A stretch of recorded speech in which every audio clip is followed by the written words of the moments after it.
Arvutimängud on üks osa meie elust, mis annab meile võimaluse põgeneda reaalsusest ja olla täpselt need, kes me tahaksime olla.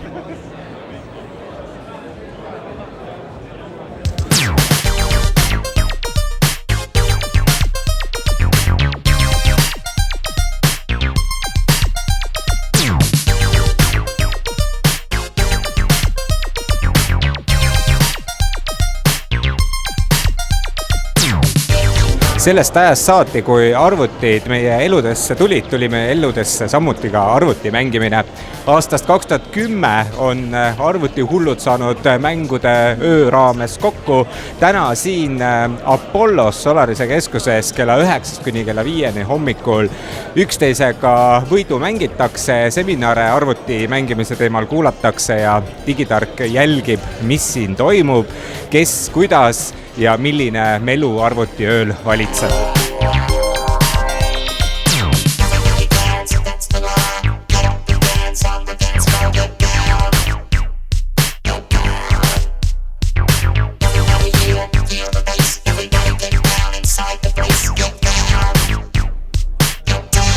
Tere, digitarga portaali eest ka küsiks, kuidas virtuaalmaailm tundub? Päris hea on, ma arvan, et ma arvan, et resolutsioon või see võiks nagu parem olla, aga jah, muidu on nagu täitsa lahe. Ma ei kujuta ette, kui nagu nüüd õudusmängud nagu lähevad näiteks väga heaks, siis on kindlasti väga vägev, et ma ei tea, kas üldse julgekski mängida öösel pimedas ja veel virtuaalreaalsuses ka oleks väga hea elamus, ütleme nii. Ja. Aga ära veel ei peta ikkagi? No ütleme nii, et arenguruumi on kindlasti veel, aga ma arvan, et see suht kiiresti, tehnoloogia areneb niivõrd kiiresti, et arvatavasti see nagu suht kiiresti võib see nagu minna paremaks kõik see asi. No kui sa õudusmänge ei taha virtuaalreaalsuses väga mängida, siis mis on need asjad, mida sa hea meelega teeksid virtuaalreaalsuses? No ma arvan, et ma ei oskagi nagu öelda.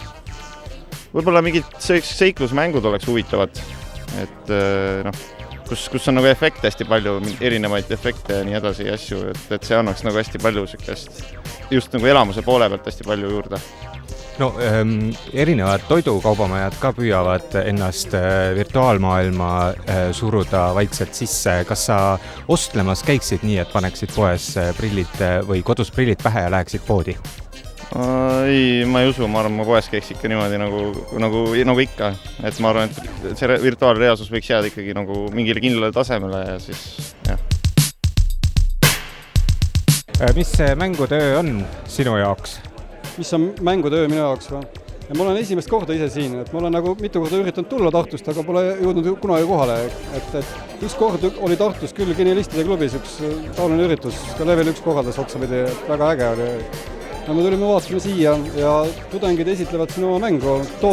Mis on Tribokalyps, on päris napakas mäng, et meil oli paar kuud tagasi oli Global Game Jam ja siis me Tartus 3D eriala õppeklassides ostisime seda, mingisugune paarkümmend inimest tegi mänge ja üks Global Game Jamist välja arvanud mäng on siis see, et praegu neil on tiimis 11 inimest ja tundub, et nad jõuavad augustiks ka Steam'i selle müüki. No kui tudengid ühte mängu hakkavad arendama, siis mis on praegu need põhilised fookuspunktid, nagu millele keskenduma üldse peab? No esiteks on nagu kõige lihtsam asi on valida niisugune mäng, mille on valmis jõuda. Et alguses kiputakse võtma liialt suur amps ja siis ei jõua keegi valmis seda. Et see tiim võttis niisugune väikese eesmärgid ja jõudis selle valmis ja tundub, et tuleb päris äge mäng. Et me oleme aastaid üritasime Tartu Kunstikooli 3D eriala üritasime Tartu Ülikooli Arvutiteaduste Instituudi kokku saada nagu tudengid, kes tahavad mänge teha. Nüüd meil on õnnestunud nagu siduda õppekava otsapidi klubilises vormis. Kas arvutimänge on ju tehtud igasuguseid? Kas siin on veel võimalik üllatada millegagi või kui siis millega? No ma ei kujuta ette, minu arust arvutimängude areng on üsna alguses, et ma arvan, et siin on nagu arenguvõimaluse lood kohutavalt, et meil tuleb VR tuleb peale, kõik asjad tuleb peale, et liikumismänge tuleb järjest rohkem, et minu arust on üsna alguses asi, et minu arust need huvitavad asjad on alles tulekule, et seda ma ootan huviga. No, kas arvutimängud õpetavad tarbijaid või tarbijate ootused ikkagi suunavad seda mängutööstust? No järjest enam on mänguarendajad, kes tahavad midagi anda ja õpetada. Et ma arvan, et seda õpetlikku elemente tuleb järjest rohkem ja rohkem. Isegi Tallinna Ülikoolis on nüüd magistriõppekava tõsimängude arendus. Et see teema, et seda mängude ressurssi või seda aega, et seda võib ära kasutada väga mõistlikult. Et see on ühiskonna asi, sinna panna õpetlik asja, et inimesed siis midagi õpiksid.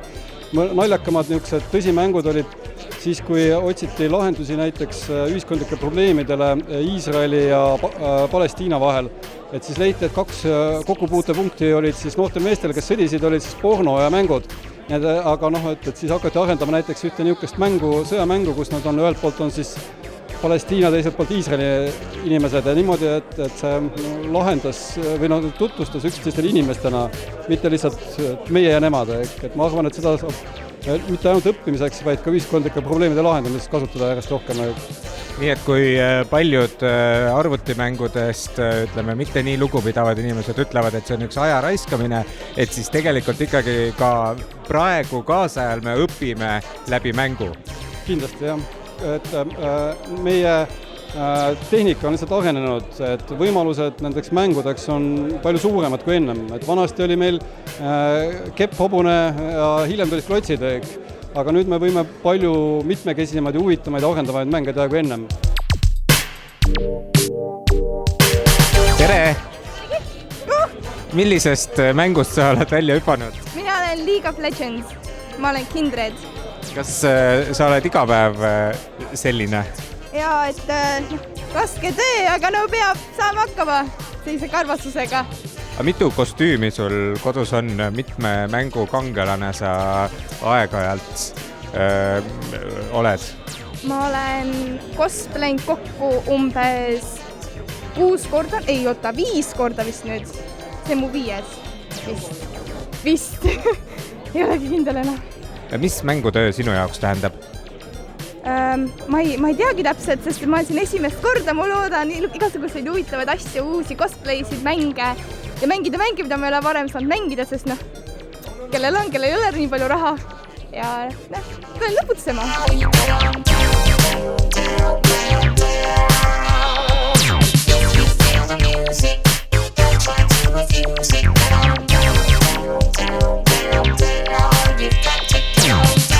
No olete te jõudnud juba pead kokku lugeda, et palju selle aastasel mängutööl rahvast on?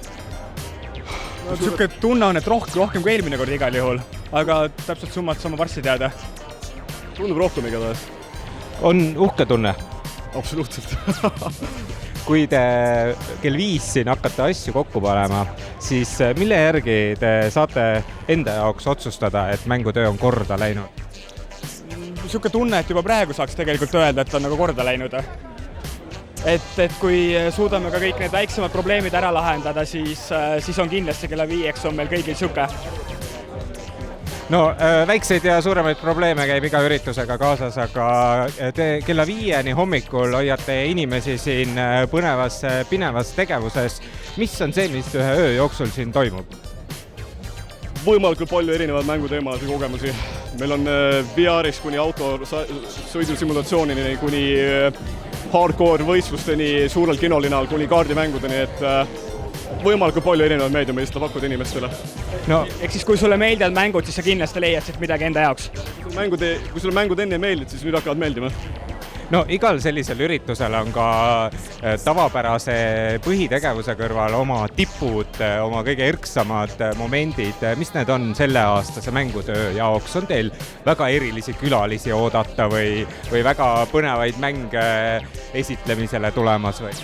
No FIFA 16 on alati meil see üks nagu kõige nõutumaid võistlusi ja seal ka ilmselt peetakse kõige põnevamad lahingud maha, sest et ikkagi peaauhinnaks on uus mängukonsool. Ilmselt väga kõva sõna on ka see, et meil on see aasta väga palju kohalikke mänguarendajaid kohal, kes väga räägivad omast kohalikust Eesti mängustseenist. Et seda on kindlasti väga huvitav kuulata, sest sellist asju nii suures mastaabis nagu väga tihti ei ole. No ma näen, et rahvas nõuab teid ja teie tähelepanu. Teil on suhteliselt kiire hetk praegu. Lasen teil minna ja nautige mõnusat tööd.